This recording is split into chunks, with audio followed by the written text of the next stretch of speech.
Hey chickies, okay, today we are doing a watercolour mani. I really hope you like it. Let's get into it. So the paints that I'm using for this one are from the Stylish Nail Art shop. I don't know if she actually sells them in her shop, but she sent them to me for my birthday last year and I just love them so much. Now we're using the tiniest amount because we're doing watercolour. Now as you can see, I'm just adding a dot of each colour into the wells on my palette. And now, not sure why I did a purple one, wasn't really necessary in the end. I was having a blonde moment there, so just ignore that. You don't really need to create a purple because the pink and the blue would mix together on my nail and create a purple anyway. So I think the mixture would be about 10 to 1, so 1 drop of paint to 10 drops of water. You want it to be quite liquid because it's watercolour. Now as you can see, I'm starting with a white base. I'm using OPI's Alpine Snow. The brush I'm using is the Pure Colour 9 brush, which is slightly bigger than the Pure Colour 10. And as you can see, I am just placing different colours, or the blue and the pink and the purple, on my nail and just letting it all sort of meld together a bit.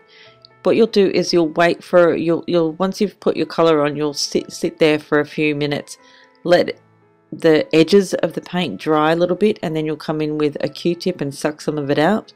And then what I did was I came back in with a little bit of water just to mute it down a little bit more, to make it more watercolory, I suppose you would say. Now check this out. I did not know this was going to happen, but I was really excited when it did. See that? I just put a spot of blue into it and it just went it was just, oh, I'm sorry, I got really excited about that. That was really cool, I thought. I did try to recreate it on another nail, but it didn't work. So, what are you going to do? But I just loved the effect that it gave, and the fact that it went poof. Sorry, I'm having a bit of a moment.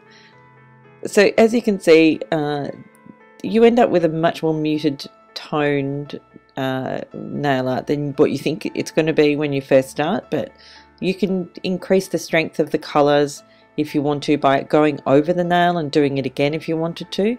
But, you know, I decided not to because I just really love that blue spot at the top of my nail. I was like, oh, that's so cool. Anyway, sorry, I got really excited.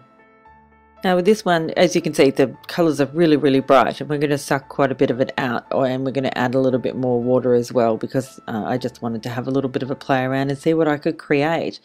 And as you can see, the water is sort of pooling like it's weird, very strange. And I tried to do it again with that that pink spot, the thing that happened with the blue spot, but it didn't work as well as the other one. Just didn't have the same effect. But any excess water, as you can see, I'm just sucking it out with a Q-tip.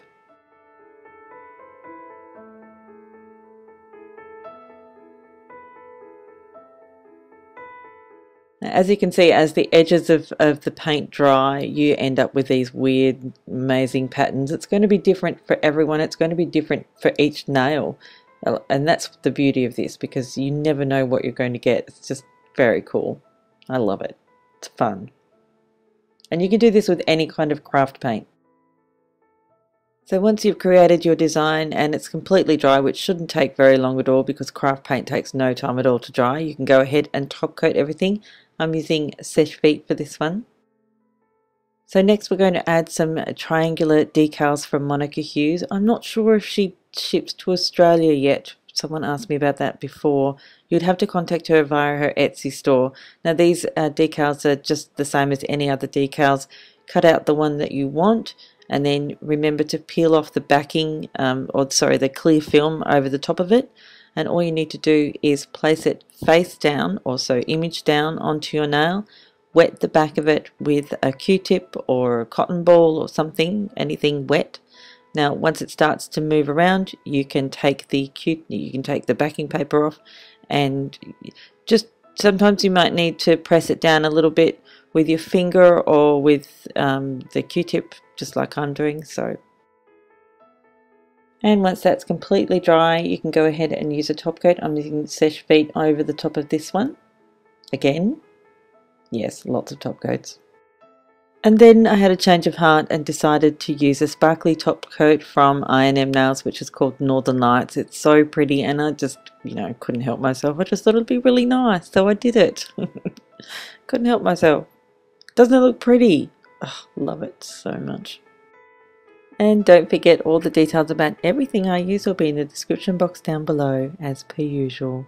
And that's it for this one. I really hope you liked it. I love doing it, and I think it's so pretty. And now it's time for our Q&A session.